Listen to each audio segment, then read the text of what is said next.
Assalamualaikum warahmatullahi wabarakatuh. Waalaikumsalam warahmatullahi wabarakatuh. Saya atas nama Saskiani Putri dan akan menjelaskan materi ruang lingkup antropologi. Sebelumnya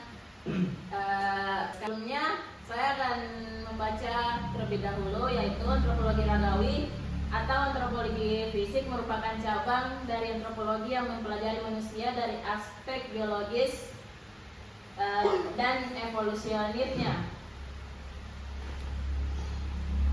Fokus utama bidang ini adalah memahami variasi biologis manusia, asal-usul spesialis manusia, serta proses evolusi yang membentuk manusia modern.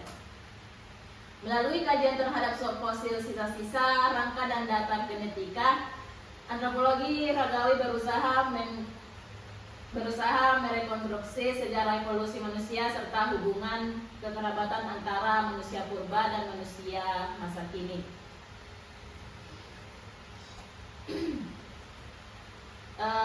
Sebelum kita memulai, mari kita awali pembelajaran hari ini dengan berdoa terlebih dahulu.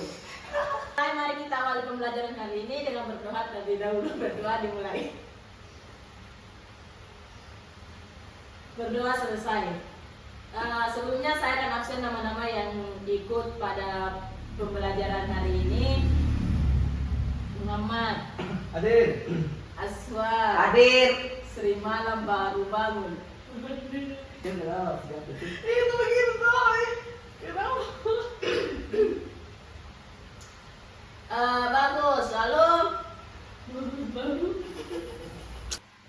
menurut kalian kenapa kita perlu belajar tentang tubuh manusia di sisi antropologi? Coba dari kalian bisa membayar. Ya, Aswar. Kenapa kita perlu belajar tubuh manusia? Karena belajar tentang tubuh manusia mulai dari sisi antropologi penting karena membantu kita memahami tubuh bukan hanya sebagai struktur biologis, tetapi juga sebagai entitas yang dipengaruhi oleh budaya, sejarah, dan lingkungan sosial. Antropologi juga melihat bagaimana makna tubuh berbeda di tiap masyarakat, misalnya standar kecantikan, cara berpakaian, atau praktik kesehatan yang dipengaruhi oleh nilai dan tradisi lokal.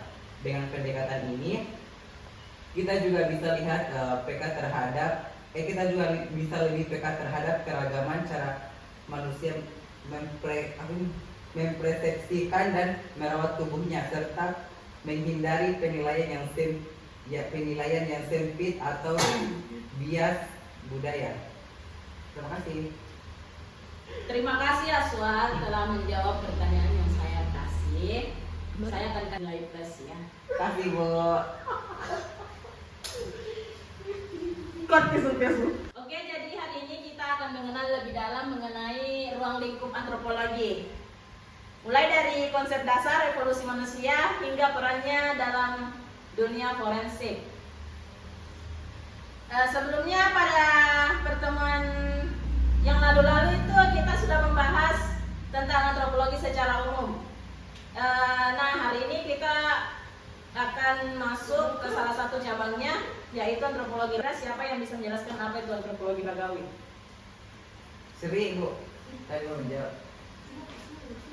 Jawab nih, katanya Bu Ibu.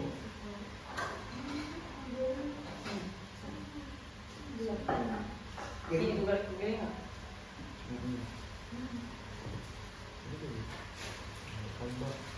Jadi saya akan memberikan waktu untuk menjawab apa itu antropologi. Seri, Bu mau menjawab. Iya, Sri. Kamu gadis baik juga nilai. Baik Bu, antropologi ragawi itu adalah cabang antropologi yang mempelajari manusia dari sisi biologis dan evolusioner. Fokus utamanya adalah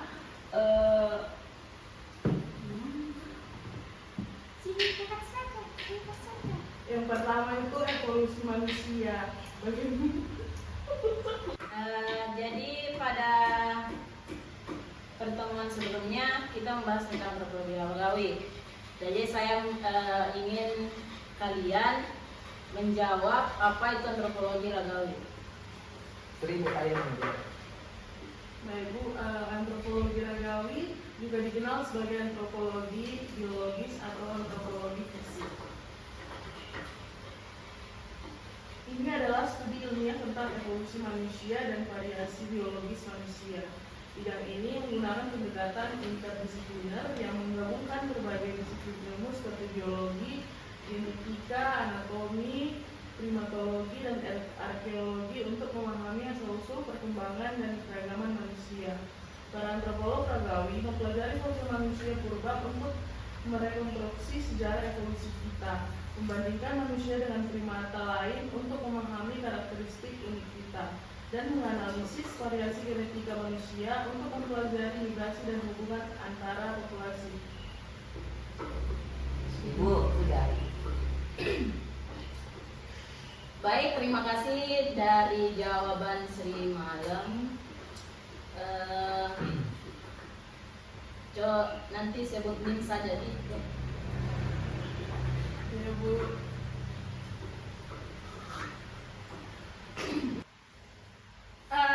Saya akan memperlihatkan gambar pada fosil manusia purba dan manusia modern di slide ini. Mana Bu gambarnya? Mana Bu gambarnya? Ya, sawa kita nah. Iya Bu. Ini. Mana Bu? Oh. Jadi kita akan mempelajari tentang Homo erectus. Bu kasih, sedikit dengan sama aku. Lagi. Dan Masih dilihat deh. dia belum silau.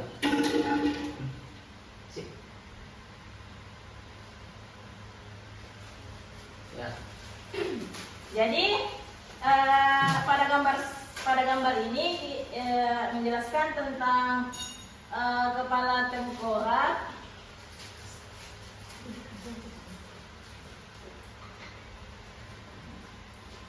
Homo erectus, Homo sapiens, dan lain-lain. Cuma 3 juga. Kan kalian bisa lihat ini Homo Ya, mungkin bisa neanderthalensis. Enggak usah nyelala kalau 3 jadi. Iya, saya tahu. Tapi kita bisa belajar ini deh. Ini dilihat gitu. Iya, tapi kayak gini. Karena bulan gini. Jadi kamu bertanyakan yang di tengah ini kan? Iya, Bu, namanya. Ini namanya Homo neanderthalensis. Homo neanderthalensis itu adalah Apa, Bu? Dalam betul. Kamu mempertanyakan tentang tengkorak yang di tengah ini. Iya, Bu. Tengkorak yang di tengah ini namanya Homo neanderthalensis atau manusia Neanderthal, adalah spesies manusia purba yang hidup di Eropa dan Asia Barat. Antara sekitar 400 tahun yang lalu hingga 40 tahun yang lalu.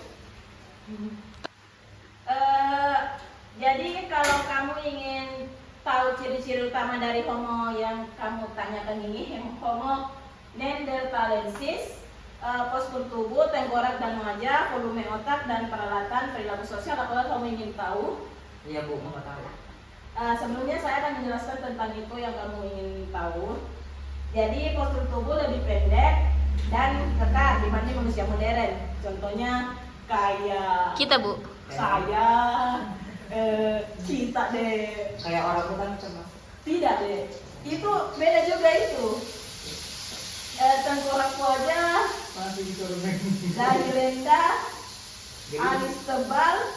Alis tebal itu kayak beliau. Gerimis itu. Namun bentuk otaknya berbeda kayak Anda. Gerimis itu.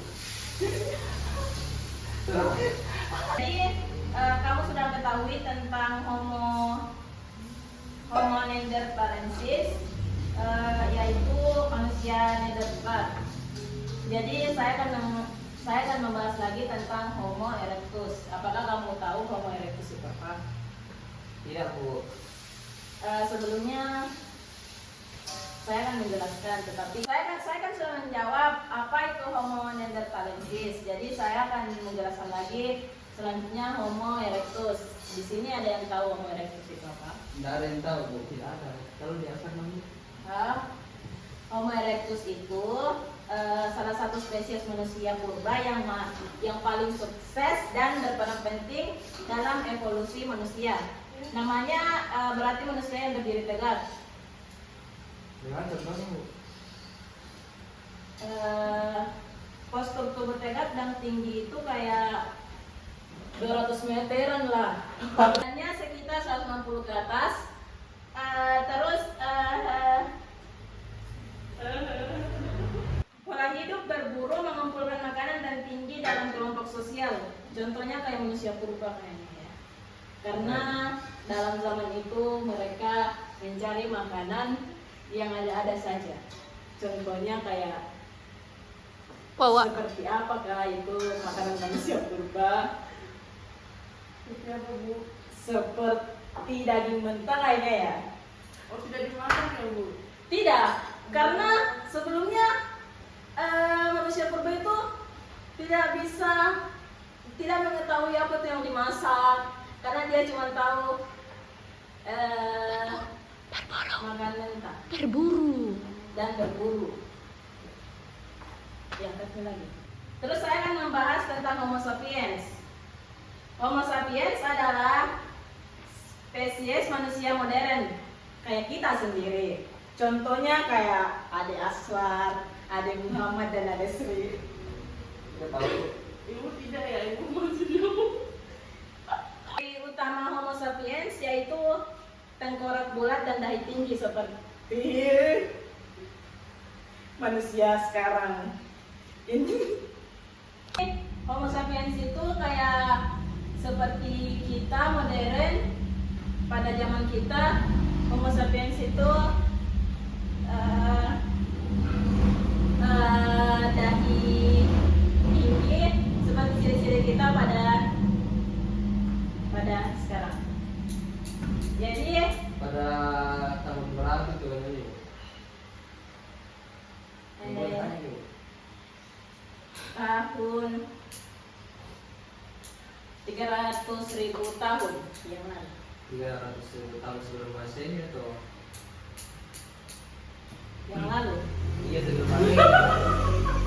Gimana kalau iya sebelum Masehi? Iya, sebelum Masehi.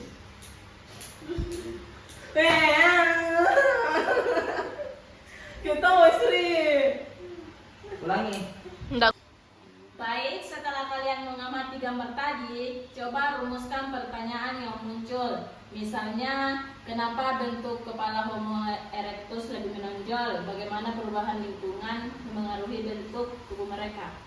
Saya ingin kalian tahu dan menjawab yang saya pertanyakan tadi.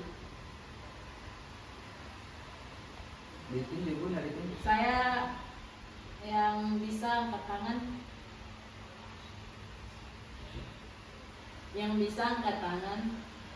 Saya, Bu. ya, Muhammad. Jadi kenapa bentuk kepala Homo erectus itu lebih menonjol? Yang pertama karena dahi rendah dan tulang alis tebal. Penonjolan supraorbital dan ciri khas Homo erectus ini mungkin berfungsi untuk melindungi mata dari tekanan saat mengunyah makanan keras. Yang kedua, struktur penyeimbang bagi otot yang besar yang digunakan untuk mengunyah makanan mentah atau keras.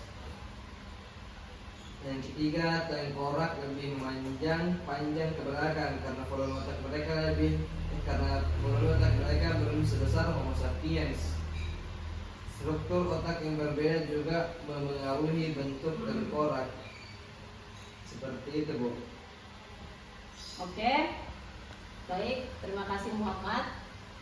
Nanti kasih nama NIM-nya ke ketua angkatan kalian ya. Ya? Iya, sekarang nomor HP-nya juga, Bu. Ya. Cut. Saya akan memperlihatkan PPT pada presentasi hari ini.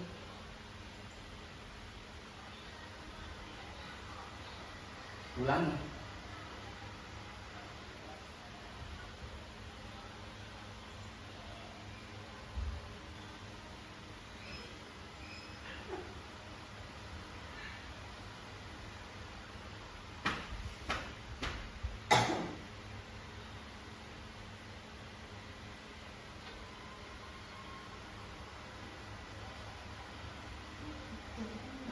Kalian bisa lihat Tidak kan? bisa bu, terlalu kecil namanya.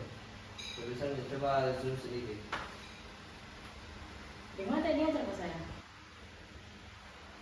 Saya akan membacakan hasil ruang lingkup antropologi ragawi. Antropologi ragawi merupakan cabang ilmu antropologi yang mempelajari aspek fisik dan biologis manusia serta evolusi mereka. Bidang ini meneliti berbagai variasi fisik manusia yang muncul dari adaptasi lingkungan, genetika, dan proses evolusi biologis. Melalui pendekatan ilmiah, antropologi ragawi mencoba memahami asal-usul manusia, karakteristik tubuh, dan dinamika perubahan fisik sepanjang sejarah. Ilmu ini penting untuk memahami bagaimana manusia berkembang dari aspek biologis dan bagaimana variasi fisik memberi dampak pada interaksi sosial dan budaya. Kajian ini melibatkan pengamatan secara rinci terhadap kerangka, otot, genetik, serta kesehatan populasi manusia di berbagai wilayah.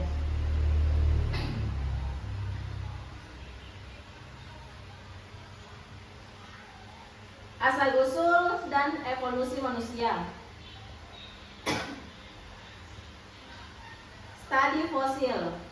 Fosil manusia purba menjadi bukti utama dan mempelajari evolusi. Analisis ini menunjukkan perjalanan transformasi manusia dari nenek moyang primata hingga bentuk modern saat ini. Adaptasi biologis. Manusia mengalami adaptasi biologis untuk bertahan di lingkungan yang berbeda, seperti perubahan warna kulit akibat paparan sinar matahari dan adaptasi bentuk tubuh untuk suhu ekstrim.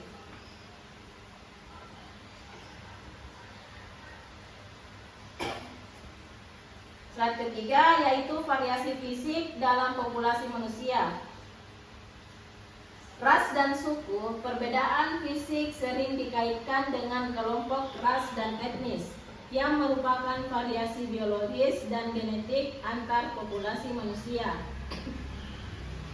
Perbedaan antropometri, pengukuran tubuh seperti tinggi berat dan proporsi tubuh digunakan untuk mengklasifikasikan dan mempelajari variasi manusia. Faktor lingkungan, lingkungan geografis dan iklim memengaruhi ciri fisik manusia terhadap struktur tulang dan metabolisme tubuh. Selanjutnya, pengukuran dan teknik analisis antropologi ragawi. Antropometri, pengukuran dimensi tubuh manusia untuk studi tentang tumbuh kembang, kesehatan, dan perbedaan populasi.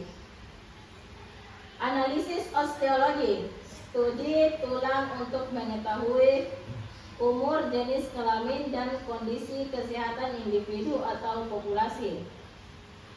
Analisis genetik, memahami variasi genetik sebagai dasar biologis keanekaragaman manusia.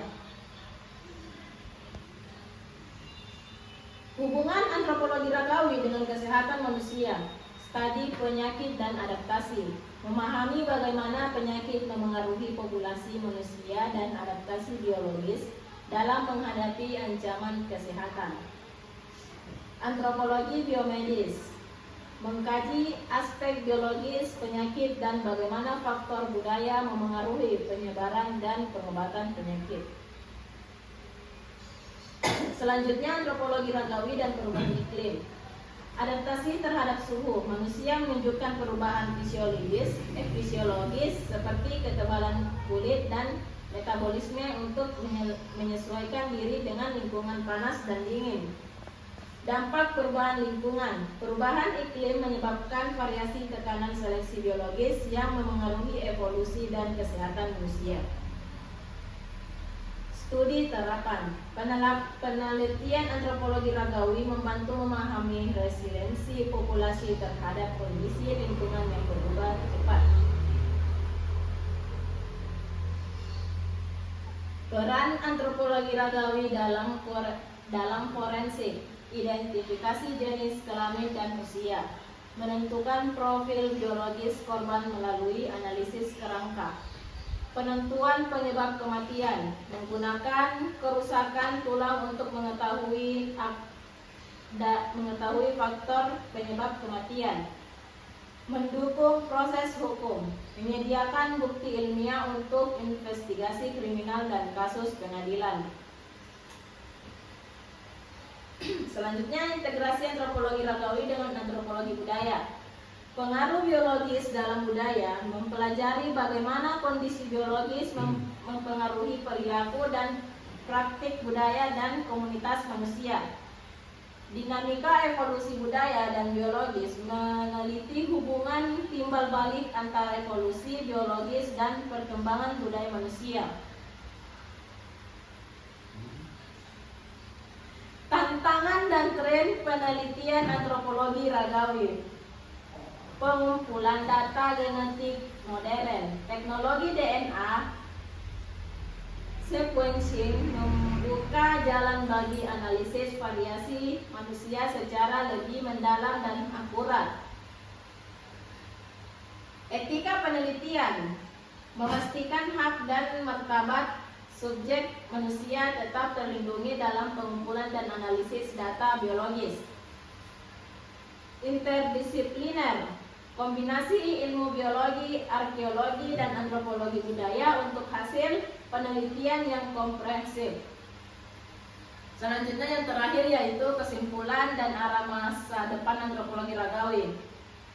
Pentingnya studi biologis, memahami keragaman biologis manusia membantu merawat kesehatan dan mengelola populasi global yang beragam. Teknologi sebagai penggerak, inovasi baru dalam genetika dan teknik antropometri akan mendorong penelitian lebih dalam dan luas. Sinergi ilmu, kombinasi antropologi ragawi dengan bidang lain penting untuk menanggapi tantangan global masa depan. Dengan terus mengembangkan metode dan memperluas jangkauan kajian, antropologi ragawi akan tetap relevan dalam memahami dan memanfaatkan keragaman manusia di era modern ini. Saya sudah menjelaskan tentang ruang lingkup antropologi, dan saya memberikan waktu kalian untuk membaca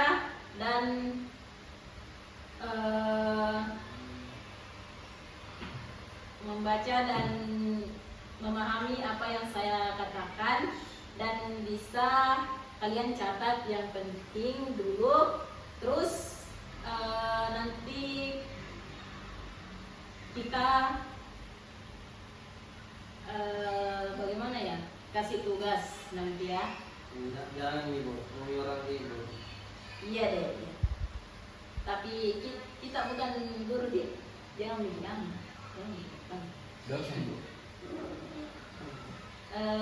Jadi saya memberikan kalian waktu 5 menit untuk membaca atau menulis materi.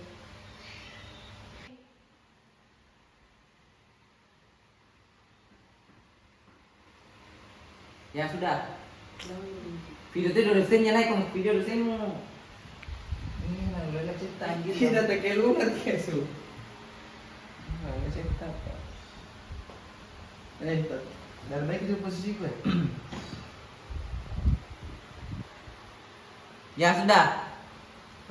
Dari diskusi hari ini, apa kesimpulan yang bisa kalian ambil tentang antropologi ragawi? Ada yang bisa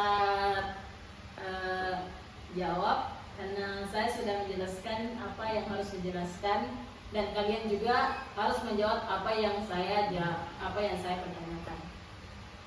Yang di atas sesuatu. Nah, Bu. Tunggu dulu.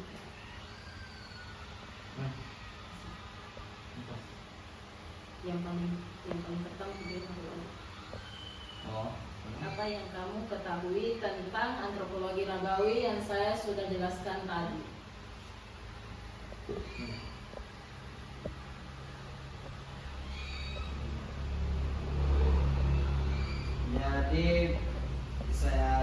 menyimpulkan bahwa antropologi ragawi adalah antropologi biologis, membantu kita memahami perubahan pada manusia, mulai dari evolusi fisik manusia dalam konteks lingkungan, budaya dan sejarah. Seperti itu kira-kira, Bu.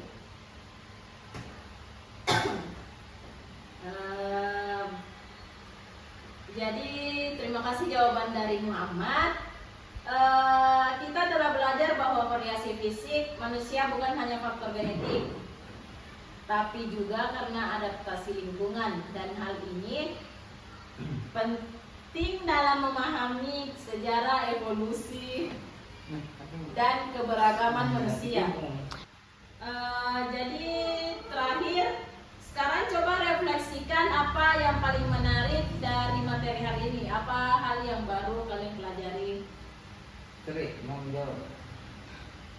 Coba silakan. Kira tujuh orang. Oh dari tadi dan terus, nggak mau bicara Bu, ini proses saya Bu. Iya, Asal usul manusia, iya. Seperti apa itu? Dek?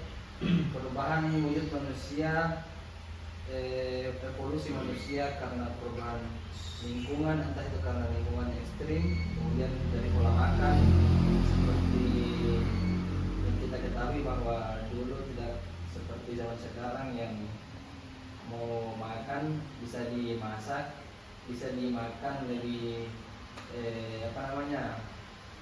lebih Instan. lebih aman ceritanya, bukan instan, aman, karena kita sendiri tahu bahwa dalam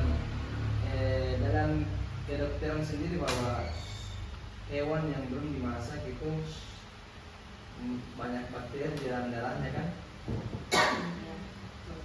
Selain peningkatannya zaman juga meningkatnya juga ilmu kesehatan.